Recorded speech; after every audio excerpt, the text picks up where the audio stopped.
It was supposed to be a celebration of love, a perfect evening to mark 5 years of marriage. I had planned everything meticulously. The rooftop of an upscale restaurant, strung with delicate fairy lights, was reserved just for us.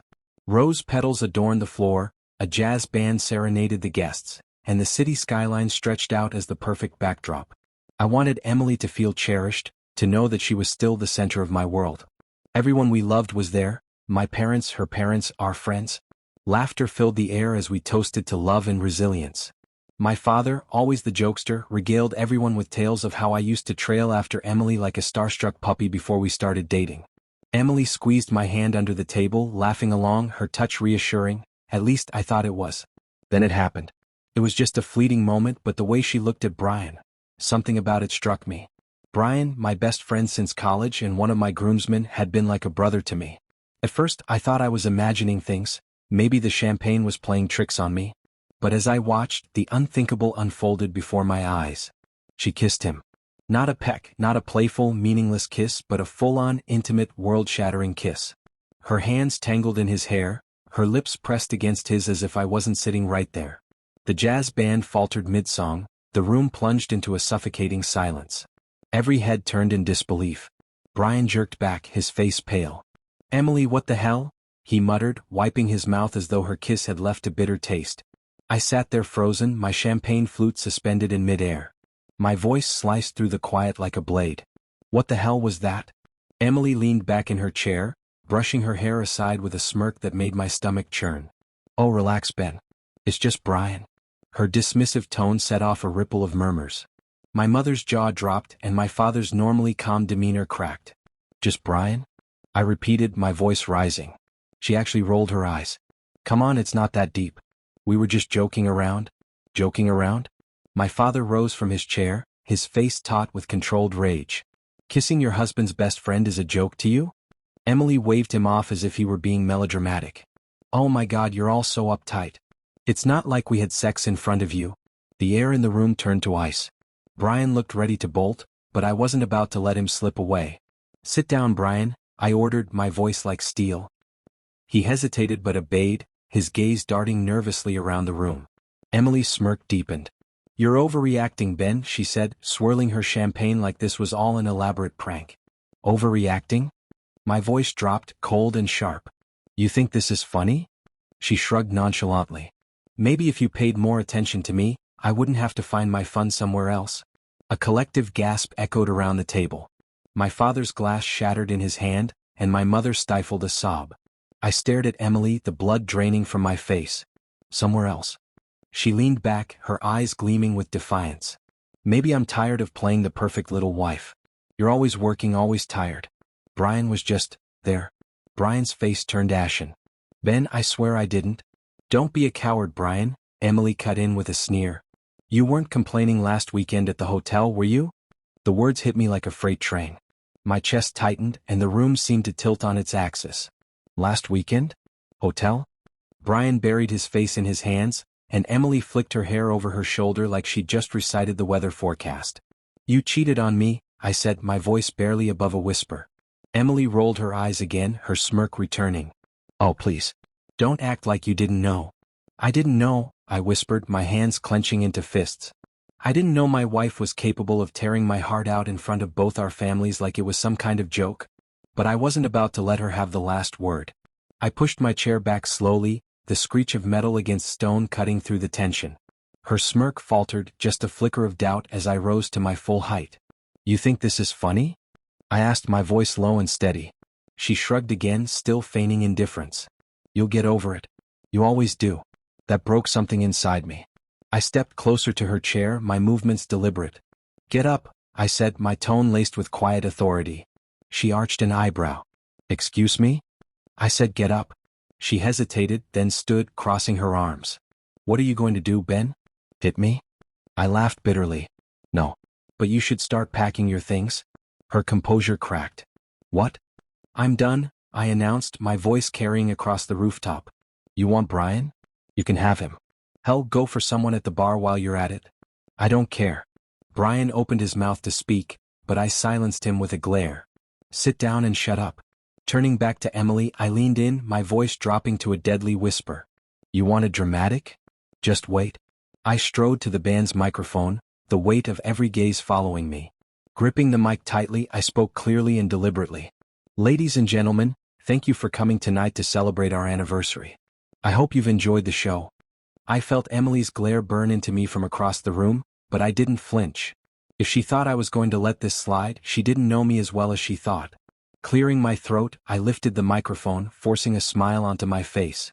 Ladies and gentlemen, if I could have your attention for just a moment. The murmurs died down, all eyes turning toward me. Emily froze, her expression shifting from smug defiance to unease. I'd like to take a moment to recognize my beautiful wife, Emily, I began, my voice laced with a sardonic edge. She's been working extra hard these past few months to make this marriage, well, let's say interesting. A nervous chuckle rippled through the crowd. Emily's eyes widened in alarm. And while I'm at it, I continued, my tone sharpening, a special shout out to Brian, my best man. I shifted my gaze to him, watching as his face turned ashen. Turns out he's been working very closely with Emily, behind the scenes. Gasps echoed across the room like a thunderclap. Brian visibly shrank in his seat, looking like he wanted to melt into the floor. Emily, however, bolted toward me, her heels clicking against the floor in a staccato rhythm of fury. Ben, stop this, she hissed, grabbing at the mic. I yanked it out of her reach, a grin spreading across my face. Not the grin of a happy man, but the kind of grin you wear when you're about to dismantle someone's life. You're right, Emily, I said, my voice dripping with faux sweetness. I shouldn't embarrass you. I turned back to the crowd, raising my champagne glass high. Let's all toast, shall we? To my wife, the lying, cheating piece of work who decided to celebrate our anniversary by locking lips with my best friend in front of our parents. Emily's mother gasped audibly, her hand flying to her chest. Brian dropped his head onto the table, his shoulders sagging under the weight of the moment. Cheers, I said flatly, draining my glass in one long, deliberate gulp. Emily's face turned crimson. You're being ridiculous, Ben, she spat, her voice tight with anger. Oh, am I? I shot back, setting my glass down with a sharp clink. Is that why you were planning on hooking up with Brian last weekend at the Hilton? The room erupted in another wave of gasps. Emily's face paled, the color draining as she stammered, how do you even know about that? I smiled, a cold, calculated smile. I have my ways. The truth was, I had nothing, but her reaction had just confirmed everything. Her bravado crumbled for a moment before she straightened her shoulders, attempting to regain control. Fine, she said, crossing her arms. Run away like you always do. Her voice carried over the hushed crowd, sharp and mocking. You're pathetic, Ben. You think this is all my fault? Maybe if you weren't so boring, I wouldn't have to find someone else to keep me entertained. I stopped mid-step, her words hitting me like a slap. Slowly I turned, locking eyes with her. The room was silent, every person frozen in place. Say that again, I said, my voice low and dangerous. Emily smirked, folding her arms as though daring me to react. You heard me. Maybe if you actually put effort into this marriage instead of hiding behind your job, I wouldn't have to go looking for excitement elsewhere. I laughed softly under my breath, shaking my head. Excitement, I repeated, letting the word roll off my tongue like poison. So, cheating is your idea of excitement? She shrugged, feigning indifference. It's better than living with someone who acts like a damn roommate. Someone in the back whispered, Jesus Christ. I took a step closer to her, my voice steady but filled with an icy edge. You know what's funny, Emily? I've spent the last 5 years trying to be a good husband. I planned this entire night for you. I've been faithful, supportive, patient.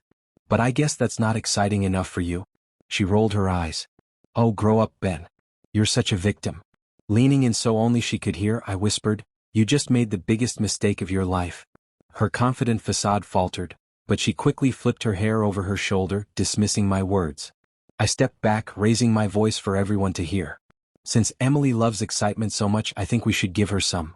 Who's up for a little game of how many men has my wife slept with? Ben, stop. Emily hissed, her voice rising in panic. Ignoring her, I turned to Brian.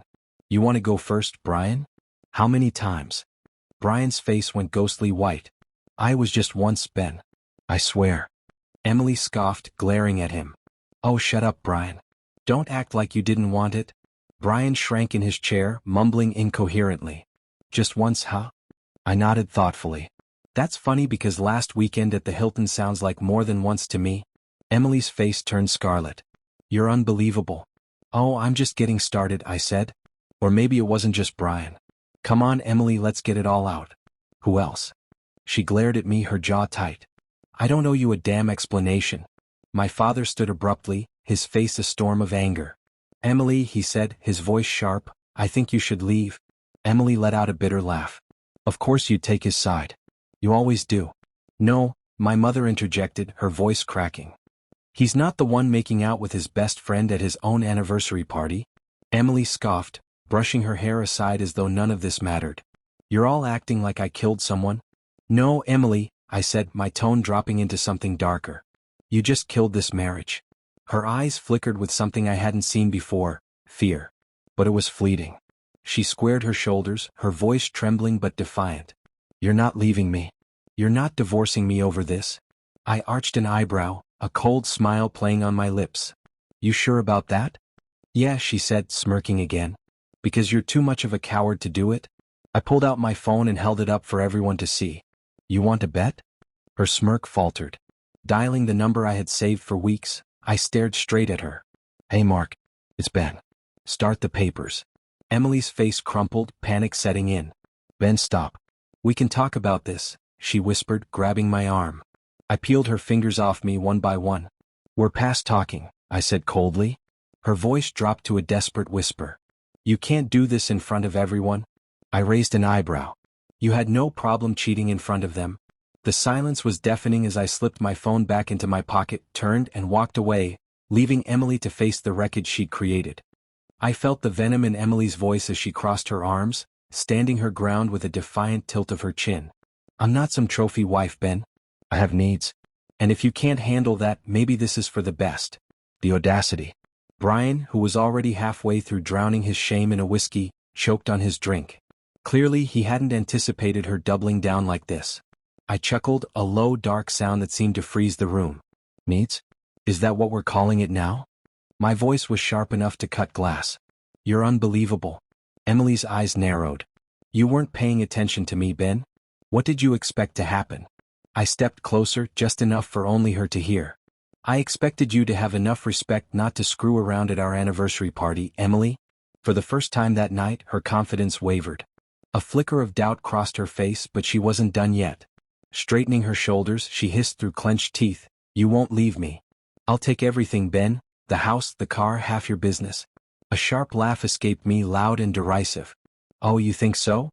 Brian's head snapped up, his wide, panicked eyes darting between us. Emily, stop, he mumbled, his voice barely audible. I raised a hand, silencing him without breaking eye contact with her. No, let her talk. I want to hear this. Emily tilted her chin higher, her defiance blazing through her expression. I'll bleed you dry in court. Don't forget, I know exactly where your money is. I smirked, feeling the power shift. Actually, you don't?